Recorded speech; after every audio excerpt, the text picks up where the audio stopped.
আছো? এই যে তুমি উঠে উঠে হাত খাচ্ছ। অংশ না, পা উঁচু করো। হ্যাঁ, চলো এবার ওই ঘরে নিয়ে যাই তোমাকে, আসো। নমস্কার বন্ধুরা, স্টে উইথ মুন্নির আর একটা নতুন ব্লগে সবাইকে অনেক স্বাগত, অনেক ভালোবাসা। ছোটদের জন্য অনেক শুভকামনা জানিয়ে আজকের ভিডিওটা শুরু করছি। পুরোটা দেখার অনুরোধ রইল, একটু স্কিপ না করে, কারণ আজকে আমি দেখাতে চলেছি আমার 3 মাসের, মানে এখন 4 মাসের হয়ে গেছে, 4 মাসের অংশনা আর 7 বছরের একটা ছোট্ট ছেলেকে নিয়ে আমি সারাদিন কিভাবে কাটাই। তো চলো শুরু করা যাক। আমরা এখন যেহেতু পাশের ওই টিনের রান্নাঘরটাতে শুচ্ছি, হ্যাঁ অবশ্যই এসি থাকা সত্ত্বেও, কারণ ছোট্ট বাচ্চাকে নিয়ে সারা রাত এসিতে থাকা আমাদের পক্ষে পসিবল হচ্ছে না, তাই জন্য টিনের ঘরটা রাত্রে ঠান্ডা হয়ে যায় বলে ওখানে শুয়েছিলাম। তো সকালে অংশনাকে এখন পাকা ঘরে নিয়ে আসছি। পাকা ঘরে যেহেতু ঠান্ডাটা অনেকটাই থাকে আর টিনের ঘরটা যত বেলা হতে থাকবে ততই হট হতে থাকে, সেই জন্য ওকে এখন এইখানে নিয়ে এসেছি। আর এখন অংশনার তো এখনও সেইভাবে রুটিন তৈরি হয়নি, কোনো দিন ও 5টায় ওঠে, কোনো দিন 5:30টায় ওঠে, কোনো দিন 6টায় ওঠে। তো যে সময় ওঠে সকালবেলাও ঘুমটা ভাঙে, তারপরের থেকে ও আর ঘন্টা খানিক বা ঘন্টা দুয়েক আর ঘুমায় না, এইভাবে জেগে থাকে। আর সেই সময়ের মধ্যে ওকে আমি রেখেই নিজস্ব কিছু কাজ করে নিই। তবে কোনো দিন কাজের ধরন কোনো রকম হয়। এই যে বড়টা এখন পটি করে তারপর মা সুচু করে দাও বলছে। হ্যাঁ অবশ্যই ও বড়, কিন্তু এখনও নিজে নিজে সুচু করতে পারে না। তো যতদিন পারি আমরাই করে দিই, আমি করে দিই, ওর বাবা করিয়ে দেয়, তারপর ঠাম্মা করিয়ে দেয়। তো এখন ও ফ্রেশ হয়ে চলে এসছে ওর ভাইয়ের কাছে, ওকে একটু দেখবে আর আমি এই সময় আমার ঘরের কাজকর্মগুলো করে নেব। নিজে একটু ফ্রেশ হয়ে নিয়েছি আর তারপরে ঘরের যত জামা কাপড় ছিল, এইখানে রাত্রেবেলাতে এই ঘরে ঢোকাই যায় না, ভীষণ গরম, সেই জন্য সকালবেলায় যত ঘর গোছানো কাজ টাজ সমস্ত কিছু করে নিলাম। আর মাথার মধ্যে চিন্তাই আছে যে সারাদিনের রান্না বান্না থেকে শুরু করে যতটা সম্ভব তাড়াতাড়ি করে নিয়ে আসার চেষ্টা করব। এর মধ্যে অংশনার অন্নপ্রাশনের দিনও এগিয়ে আসছে, তাই ঘরটাও ক্লিন করার দরকার। একদিনে তো সব কাজ মায়েদের দ্বারা কম করা একদমই সম্ভব নয়। ওর বাবাও কিছু কিছু করে দিচ্ছে আর আমিও কিছু করছি, আর একদিনে চেষ্টা করছি সব কাজ না করতে, কারণ তাহলে বাচ্চার যত্ন নেওয়া হয় না। তো অংশনাকে এখন সকালবেলা তো ফিড করিয়ে দিয়েছি, ও এই সময় খানিকক্ষণ ওর দাদার সঙ্গে খেলা করছে, আর ওর দাদার সঙ্গেও খেলা করে, মানে ভীষণ এনজয় করে। আর আমার এই সময় ঘর ঝাড় দেওয়ার সমস্ত কিছু ক্লিন করা হয়ে যায়।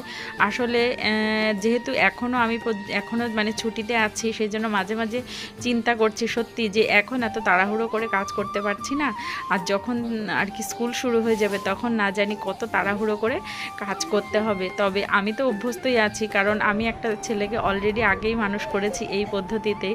তখনও সংসারে কাজ কম কিছু ছিল না, বরঞ্চ বেশি ছিল। তবে একটা দিকে কিছু করতে গেলে আর একটা দিক তো ত্যাগ করতেই হয়, তাই না? আর আমরা মায়েরা অনেক কিছু করতেই অভ্যস্ত, মায়েরা অনেক কিছু করতে পারি, বিশেষ করে সন্তানের জন্য ওদের খেয়াল রেখেই আমাদের সমস্ত কাজ করে চলতে হয়। তো এইখানে ওমসোনাকে এইবার ফ্রেশ করাবো, সকালের কিছু মেডিসিন যা যা আছে ওকে দিয়ে দেব। আর ওমসোনার ড্রেসপত্র ক্লিন আপ করা, যেগুলো ওর সারাদিনের রুটিনের মধ্যে আমি সবার সঙ্গে প্রায় শেয়ার করি, যে ওর মেডিসিনগুলো ঠিকঠাক মতো দিয়ে দেওয়ার জন্য। কিছু কিছু আছে রেগুলার মেডিসিন, আর কিছু কিছু আছে যখন কোনো শরীর খারাপ হয় তখন ওকে দিতে হয়। তো সেই সমস্ত কিছু সব কিছুই সকালের মধ্যে কমপ্লিট করে দিই, না হলে এরপরে আবার রান্নাবান্নায় যাব। আর এখন আরনের আর কি অনলাইন ক্লাস শুরু হয়ে গেছে, এতটাই গরম পড়েছে যে স্কুলে যেতে হচ্ছে না। তো ওর অনলাইন ক্লাস শুরু হওয়ার আগে ওর বাবা মাছ নিয়ে আসছে, তো মাছ টাছগুলো আমি এখন ধুয়েই রেখে দিই। কোনো দিন গোটা মাছ নিয়ে আসে, সেটাও আমি কেটে নিই, আবার কোনো দিন শাশুড়ি মায়ও কাটে। তবে সকালে কোনো দিন এখন পান্তা রান্না হচ্ছে, আর আমি যেহেতু পান্তা রান্না হচ্ছে বলতে আগের দিনের যে ভাতটা থাকছে সেটাই পান্তা করে রাখা হচ্ছে, কিন্তু আমি একদিন পান্তা খেয়েছিলাম আর তারপরে অংশনার ঠান্ডা লেগে গেছিলো বলে আমি আর এখন পান্তাটা খাই না। আমি এখন হচ্ছে সকালবেলা আমার মতো সিদ্ধ ভাত করে নিই। কী সিদ্ধ ভাত করি চলো দেখাই সবাইকে। এই যে ভাতের মধ্যে সমস্ত রকমের সবজি অ্যাড করে নিয়েছি কাঁচা পেঁয়াজ আর একটা মাছ ভাজা। তো এইভাবে সকালের খাবার কমপ্লিট করার পরে এবার ওমসোনার তেল মালিশের করার পালা। তেল মালিশটা ওকে রোজ দিচ্ছি না, এখন প্রচণ্ড গরম তো সেই জন্য। আর আগে তো তেল মালিশ করার সময় ফ্যান অফ রাখতাম, এখন তেল মালিশ করার সময় ফ্যানটা চালিয়েই রাখি। আর সবাই তো জানো ওকে আমি সর্ষের তেল ইউজ করাই না, মামাআর্থের একটা বডি ম্যাসাজ অয়েল যেটা সুদিং আছে ওটাই ব্যবহার করাই। আর ওমসোনার এই যে একটা ফিঙ্গার ব্রাশ অর্ডার করেছি, সেটাও কিছুদিনের মধ্যে চলে আসবে। আর ওমসোনা জানো তো এখনও পর্যন্ত উষ্ণ গরম জলেই স্নান করে, উষ্ণ বলতে একটু ঠান্ডা করে নিচ্ছি। আর প্রথম ভীষণ কান্না করতো, কিন্তু এখন একটু কান্না করে না। ওর বাবা, আমি মানে আমরাই দুজনে মিলে ধরে ধরে ওকে স্নান করা দেয়। কোনো দিন ওর ঠাম্মিও থাকে। আর সোনা এখন চান করার সময় ভীষণ এনজয় করে আর কি। ও একদম জলে কান্না তো করেই না, বরঞ্চ আরও ফ্রেশ লাগে। ঝুঁটি বেঁধে দিয়েছি। তুমি ঝুঁটি বেঁধেছ সোনা? ঝুঁটি বেঁধেছে কে রে ঝুঁটি বেঁধেছে? কে কে কে ঝুঁটি বেঁধেছে এটা? হ্যাঁ, ওরে বাবা, ধরবে তুমি? আর এই নিচের ন্যাকড়াটাকে বের করে এই যে নিয়ে এবার মুখে দেবে। হ্যাঁ, নিচের ন্যাকড়াটাকে নিয়ে মুখে দেবে। এটা তো কিউট একটা মেয়ে, এটা তো একটা কিউট একটা মেয়ে। এটাতে ছেলে মনে হচ্ছে না, এটা তো একটা মেয়ে মনে হচ্ছে। তুমি মেয়ে, একটা মেয়ে তুমি, তুমি মেয়ে, তুমি মেয়ে, তুমি মেয়ে, তুমি মেয়ে, তাই? সকালবেলা আরনের অনলাইন ক্লাস ওর বাবা আর আমি দুজন মিলে করছি। এই যে প্রায় ক্লাস শেষের দিকে, এদিকে সোনাকে এখানে ঘুম পাড়িয়ে মানে এত স্পিডে রান্না করতে চলে গেছি যেন দৌড়ে দৌড়ে করতে হয়। এটা প্রত্যেক দিনই ভীষণ তাড়াহুড়ো থাকে। কোনো দিন শাশুড়ি মশলা করে দেয়, কোনো দিন আমি মিক্সিতে মশলা করেই মানে রান্না করে নিই। মানে এতটাই তাড়াহুড়ো থাকে যে সে কথা বলার না। এখানে আমের চাটনি করা হবে, রোজ তো এখন চাটনি করা হচ্ছে, নয় টক ডাল, মাছ অথবা ডিম। মানে ডিমটা খুব কমই রান্না হয়। তো তারপরে দেখো আমার ওই লেবু কাটা হয়েছিল, লেবুর শরবত করেছি, সেটার ভিডিও করা নেই। প্রত্যেক দিন লেবুর শরবত খাওয়া হচ্ছে, সেই পোর্শনটা দিয়ে শাখাগুলোকে ক্লিন করতে গেছি। এমন সময় দেখি সোনা ঘুম থেকে উঠে গেছে। আর সোনাকে এখানে খালি গায়ে করে দেওয়া হয়েছে, কেন বলো তো? প্রচণ্ড গরম। এরপরে হচ্ছে আরনের যে পড়াগুলো আর কি ক্লাস চলাকালীন আর কি ইনকমপ্লিট থাকে, সেটা কোনো দিন স্নানের পরে আমি ওকে নিয়ে বসি, যে করিয়ে দিই। সোনা হয়তো ঘুমিয়ে থাকে এই সময়, অথচ আবার কোনো দিন ঘুমায় না। মানে এক এক দিন এক এক রকম হয়। তো এবার ওর পড়াশোনাটাকেও কমপ্লিট করাতে হয়। আর সোনার পোশাক আশাক কাচাকাচি এগুলো অনেকটাও ঠাম্মি করে দেয়। কোনো দিন আমি করি, হয়তো হঠাৎ নাইটের মধ্যেই পটি করে দিল কিংবা হিসু করে দিল। আর তাছাড়া বেড কভার প্রত্যেকটা ঘরে থাকছে। আমরা জানো তো এখন 3টে ঘরে আর কি থাকি, সকালবেলা থেকে মানে দুপুর পর্যন্ত একটা ঘরে, তারপরে আর একটা রুমে, তারপরে রাত্রে আবার টিনের ঘরে, এরকম শিফট হয়ে যাচ্ছি বিভিন্ন সময়ে।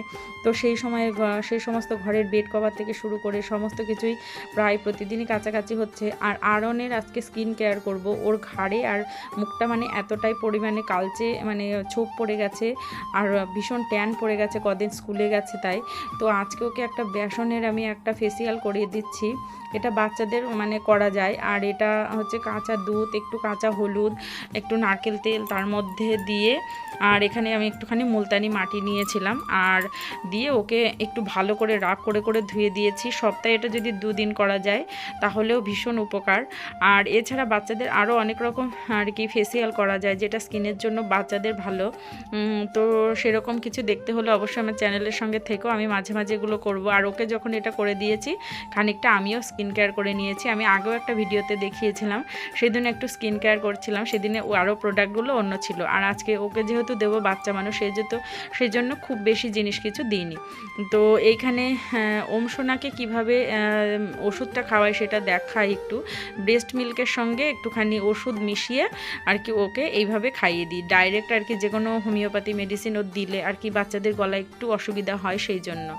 আর সোনা কিন্তু হচ্ছে এখন মোটামুটি ঠিক আছে, একটু সামান্য কাশি আছে। আগের ভিডিওতে তোমাদের দেখিয়েছিলাম, একটু অসুস্থ ছিল, এখন কিন্তু অনেকটাই সে ঠিক আছে। তো যাই হোক, সারাদিনে অনেক কিছু কাজকর্ম করছি, সব কিছুতে সবার সঙ্গে শেয়ার করা হচ্ছে না। এরপরে আবার সন্ধ্যাবেলা থেকে আরনের পড়াশোনা স্টার্ট হয়ে যায়। আজকে ভিডিওটা ভালো লাগলে প্লিজ একটা লাইক করে দিও, আর চ্যানেলে নতুন হলে সাবস্ক্রাইব করে আমাদের পাশে থেকেও চলে আসবে পরবর্তী